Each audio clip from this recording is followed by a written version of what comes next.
What's up, Vivers? We had a big announcement today via fireside chat and patch notes. So in today's video, we're just going to do a quick overview of the patch notes, give a few thoughts, and just get excited for next week's playtest. Let's get it started. I'll have a link in the description below just in case you don't know where to find the patch notes. It will be on Steam now. As well, if you go on Supervive's YouTube channel, you can find the fireside chat there. Like they said right here, I do recommend you just watch the fireside chat. It was maybe 2 or 3 minutes long, gives some great information. The devs are really trying to demonstrate that they're listening to the people, and they're trying to make as quality a game as possible before the eventual open beta at the end of the year. Amongst the system changes, they're really trying to tune in on the TTK, the time to kill. Before, it used to be that fights were too quick, then they're too long, and you have too much kiting running away and not a whole lot of action. So they said they're trying to tweak it to be right in that nice middle range where fights are good, engaging, but you can still run away. Really appreciate that. General audio fixes. Right here, I do like this one, power shards. So every unused power shard, which power shards are what enhance your equipment if you're not familiar.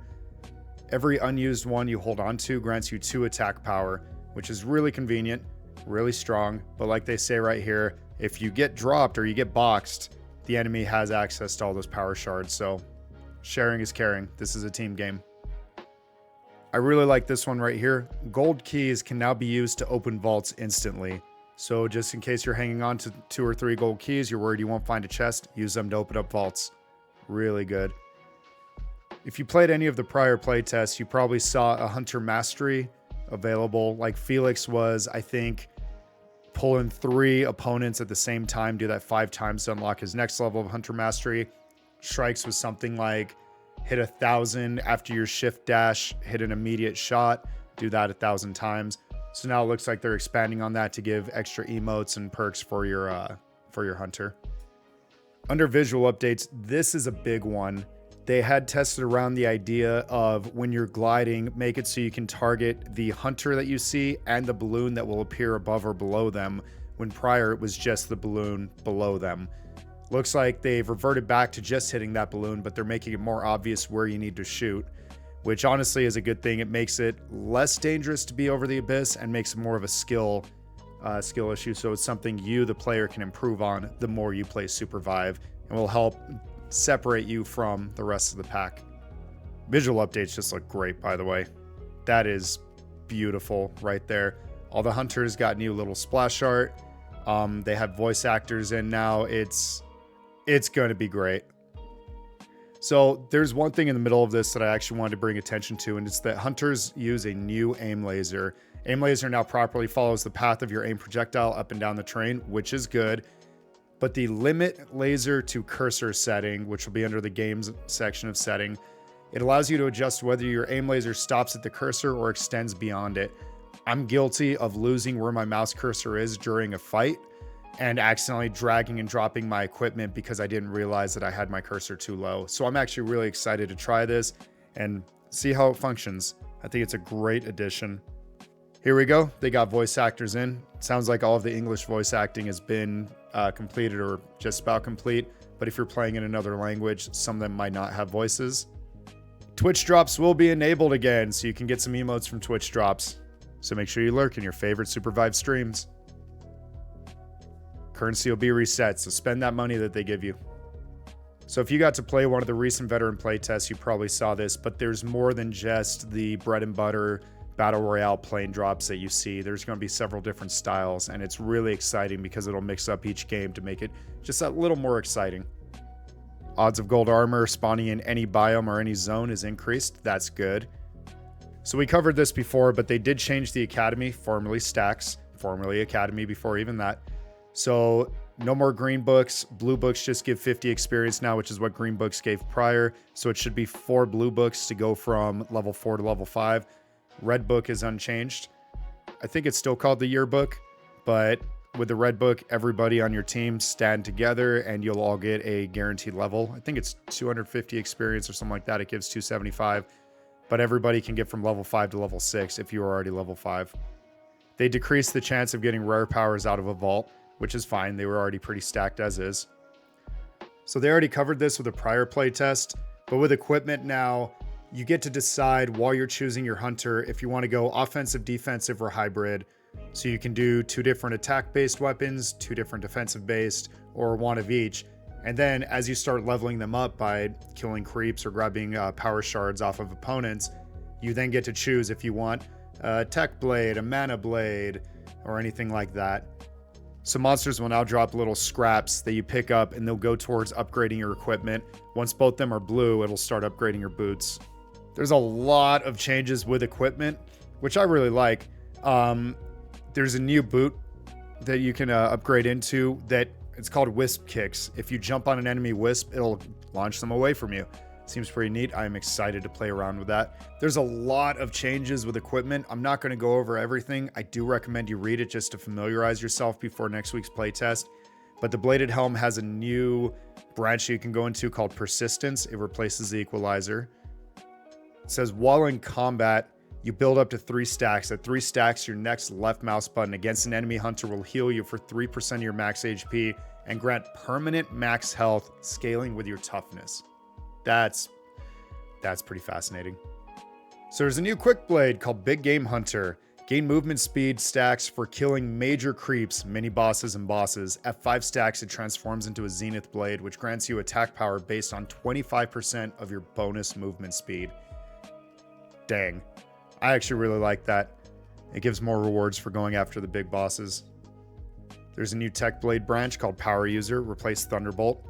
Gain 15% stacking power haste for opening vaults, so the more vaults you open, the better you get.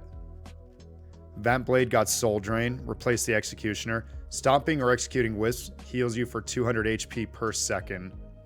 I like that they included stomping right there because executing should heal you completely anyways. But that's really good that stomping on a wisp does heal you. Few new powers listed. Icarus Glide, Wisp Vacuum. They renamed the kaijus to Abyssal. They renamed Radioactive to Armor Shredder. Be Kind Rewind got a new name. Team Frog Jump instead of Frog Jump, which I like because it makes it a little more obvious what it does, just in case you grab it and you don't have a chance to read. But yeah, all these, like they say in here and like I say in every video, go to the Learn section, get an understanding of what the powers do. Take a minute to make a minute. Sit down, read, educate yourself, be better in the game. Highly recommend it. There was a lot of hunter balancing that just happened, and they acknowledge that the goals here are to make it as fair and even as possible, which is impossible because, like they said, skill levels are constantly changing, the meta constantly changes, and people just find new and innovative ways that the devs can't always account for. I'll just try to cover the meat and potatoes of everything here. Bishop, they said that Tank Bishop was still dealing way too much damage, and she had too much survivability, so they made it so Glass Cannon Bishop is largely unchanged, but the tank will do slightly less damage. So very mild nerf for Bishop. Brawl, they weakened his left mouse button, but increased the strength of his right mouse button, as well as Shift. He leaves behind a clone that does stuff that if that gets attacked at level 3, so that's really cool. Felix has some very minor nerfs. Ghost made out like a bandit in this one, it seems. His stuns last for longer. The slow duration is increased. They increase the damage of his Q and his ulti. They change the color so you can distinguish between ally and enemy napalms, which I really appreciate. Gunner also had a slight, I'd actually say a slight buff. They lowered his toughness, but they got rid of his heat and overheat mechanic, which is really convenient. He can just keep firing. As well, his passive regenerates 1% of his armor per second when out of combat. That is really, really strong with his tankiness. With Jewel, her right mouse button now does explosive damage. Explosive damage is damage against buildings, so things like Oath's Shield, vaults, stuff like that. Kingpin's Dunk now does more damage based off of his height, the Z-axis.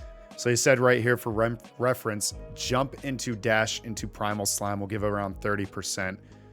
So imagine what he does off of a jump pad. Myth mostly got nerfed, but it sounds like they were just trying to balance her out because she was a little too elusive. Oath got some slight nerfs, but it's more of that they're trying to make him, like they say right here, melee tanky instead of what he was prior. Shiv, I am excited for. Sounds like they were trying to make her more tech skill based, but it was having the opposite effect. She was kind of falling off in the higher elos. So it's cool to see that they're making it, or at least trying to make her, again, more tech based. Overall, even though her left mouse button did get a little weaker, I consider this a big buff for her. Shrike, they made a couple changes from the veterans playtest, notably her right mouse button. Instead of getting 2 stacks at level 3, you just get the 1, but they brought back the cremation. As well, her Scout Hawk, her Q, at level 3 no longer applies a mark, but it does give more radius now, so that's kind of nice. They made her ulti have a larger size, which is also convenient, but the damage did get reduced. However, if they're marked, it should probably still be a one-shot. The biggest change with Zeph is we found out his name is Zephyr. However, at level 3, it does give movement speed to your teammates that it hits. And the remainder is just quality of life and bug fixes. I recommend you go through them. There was a few little things, like they mentioned how if you accidentally clipped into something, you might get launched into the sky and you're just out of the game floating there in a free fall until eventually you just get sucked up into the storm. And that about wraps it up. Appreciate everybody for hanging out. I do recommend you go read these changes. Enjoy the playtest next week. And if there's anything I missed or anything you want me to cover, be sure to leave a comment. As well, if you like the content, be sure to leave a thumbs up and subscribe. Thank you for watching. Have fun in the matches. And as always, just keep vibing. Oh, that's a W, baby! Nice. There you go.